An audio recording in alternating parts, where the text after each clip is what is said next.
coming. Thank you all very much. This is my campaign kickoff, as you all know. This is my first time I'm running for elected office. I'm very touched to see everybody here. A lot of my family came down. A lot of my old friends. A lot of my new friends.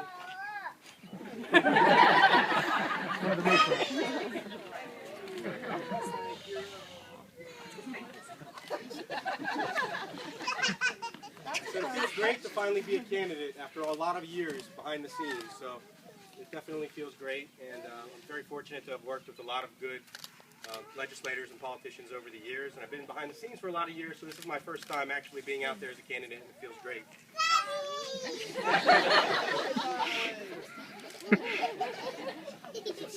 So some of my oldest friends are here that have known me since I was in diapers. Some of my newest friends are here. And for some of my oldest friends, I was going to say, how weird does it feel to actually be drinking legally in my parents' house? I think Gary and Aunt Sue will get that joke. Well, it's great to be able to share this journey. This is just the start of a journey. It's a 6-month journey. Alicia said it was a lot like a pregnancy, except we've only got 6 months. So a lot of work and then a big payoff at the end. So I have a lot of introductions to make because I have a lot of family that's here. So I want to start with the introductions for my family and my campaign team, which is largely one and the same.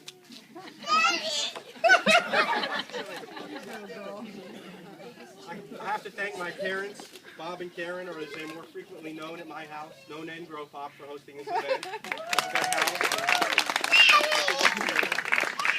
All right,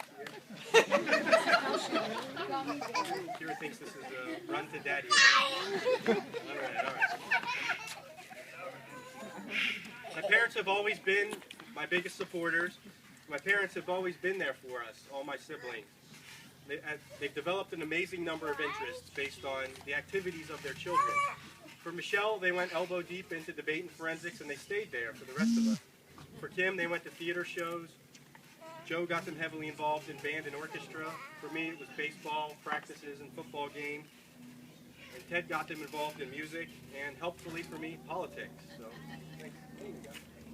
Sorry. Next, my wife Alicia. 16 years ago. Oh my God. 16 years ago now, I first approached her at the University of Maryland, and I was trying to recruit her to the college Republicans. I unknowingly walked into a trap.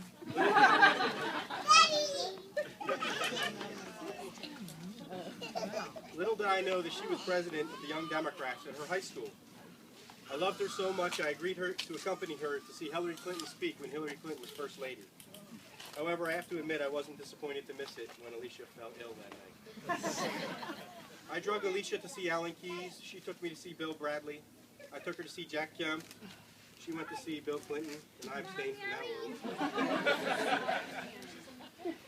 We finally reached a point where we can compromise on politics. A couple years ago, we went to an event in Annapolis with then Senator, now Secretary of Defense Chuck Hagel, and we came away with no arguments that night. So. When I met her 16 years ago, I told her I would convert her to be a Republican within the year.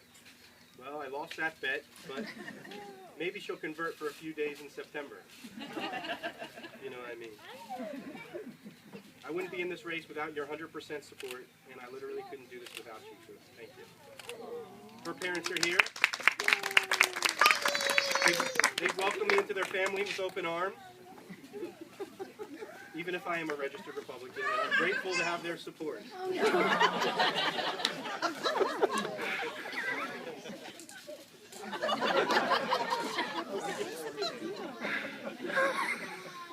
Our two girls, Kira and Harper, are the lights of our lives, and they'll make good campaign props, and I plan to employ them shamelessly. Kira has given me something to think about. How I want my name to appear on the ballot. Should I go with Philip Dacey, the more informal Phil Dacey, or as Kira likes to call me, Daddy Phil? I like Daddy Phil, but I don't know if that's going to fly.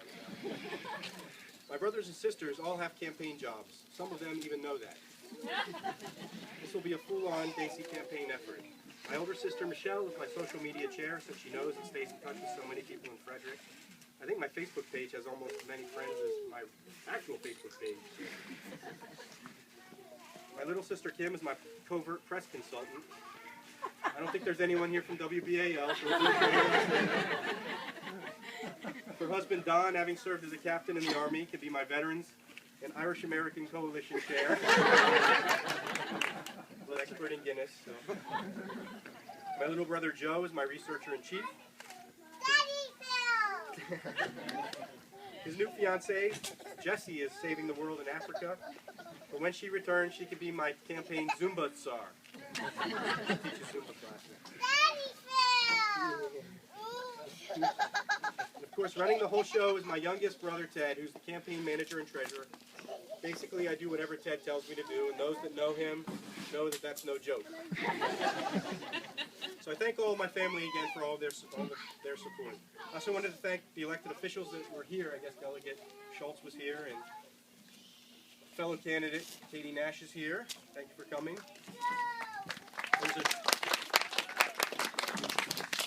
There's a tremendous group of young, energetic candidates running on both sides in Frederick. The fact that so many quality young people are attracted to public service in Frederick certainly bodes well for the future of Frederick. So I actually have to remind myself I'm not as young as I used to be. Just the other day I was helping a delegate's daughter get tags at the MDA. And I was making small talk with her, and she was just out of college. She was a young, pretty girl. And I was talking to her about her future plans. I asked her what she wanted to do now that she had graduated from college, and she said she wanted to go to medical school and be a doctor. She then asked me if I had kids, to which I replied, yeah, I have 2 girls. And she asked me, well, what do they do? I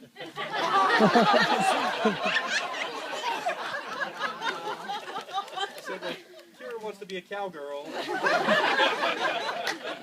Harper's really into brushing her teeth now. Who knows? Who knows? So with the introductions done, this raises the question of the evening, why am I running for alderman?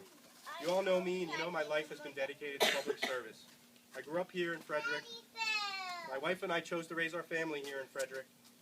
My wife started a business here in Frederick, and I'm ready to apply my skills and knowledge to serve this community that I love. I think helping to shape the future of Frederick is so important that I'm willing to sacrifice the most precious commodity to me, which is time with my family, to talk to voters in November about the importance of the choice that they're making. So, to me, the 3 most important issues facing the city over the next 4 years are growth, growth, and growth. With the number of acres that have been annexed into the city, it's vital that Frederick have a plan for incorporating this growth. The growth can't just be all residential tract houses. We need to partner with our state and federal government to capitalize on our proximity to 2 major metropolitan areas and bring the city jobs. My neighbors should not have to spend hours a day commuting to a faraway job. Look at Leesburg. There's not much difference between Leesburg, Reston, and Frederick. They're both formal rural communities. Yet Leesburg is capitalizing on its proximity to the nation's capital and being able to bring high-quality jobs. Frederick must do better in this respect. We need to ensure that we have adequate infrastructure to grow and that current taxpayers do not subsidize this new growth. To that end, we absolutely have to hold the line on taxes and fees. Surrounding areas already have advantages over Frederick due to the lower taxes. County residents like my parents right here don't pay city property or city income taxes, but 1 mile away I do. So the county already has an advantage, so this is an equity issue. Finally, the issue of crime must be addressed. It is the perception of crime in areas downtown, certain areas downtown, that's hindering the success of Frederick. I asked Alicia, who works 1 block away, if she would go to Ben & Jerry's on Carroll Creek for an ice cream after dark, and she looked at me like I had 2 heads. Studies showed that an intact vehicle that's left on a street will remain so, but one with a broken window will be picked clean. Think about that. The only difference is the fact that there was a psychological trigger to cause that disorder. Bringing it back to Frederick, we must employ zero-tolerance policies against the quality-of-life crimes that hurt this area. Families should not be worried about being at Carroll Creek after sundown. So this is my campaign. Thank you all for being here. It means a tremendous amount to me that everybody is here today and is able to share this with me. I'm counting on all of you to achieve success. And we're going to win this race, and we're going to win with voter-to-voter contact. That's what always wins elections. Your contribution tonight is instrumental in helping me get the signs I need, get the handbills that I need, and get the bumper stickers that I need to get my name out there, get our platform out there. And I can't tell you how much it helps out. One final story before I sign off. It's about the interconnectedness of Frederick, and it's about how we can win this race together by talking to people. Frederick is the biggest little town in Maryland, as I like to call it. I was on a Daddy's Day field trip with Kira at the Nature Center in Walkersville just a couple weeks ago. And I was talking to the father of one of Kira's friends who was in her class. He's a vice principal at Middletown High School. And when I mentioned my name, he thought Dacey sounded familiar. I said, well, do you watch WBAL? I thought maybe he had seen Kim on WBAL. He said he didn't think that was the issue. He watched the Washington news. So. And I said, well, maybe you know my little brother, Joe. He teaches at TJ Middle. He teaches band at TJ Middle. Maybe you've come across him. And he said he didn't think that was the issue either. I said, well, maybe you know my father, who taught schools for 30 years in Frederick. And he said, well, what's your name? What's your father's name? Ted? I said, that was a little too close to be random. So it turns out that Ted was in his first ever science class back when he was a science teacher at Monocacy Middle School. It also turns out that my sister Michelle helps him out on workman's compensation issues with his current job at the Middletown High School.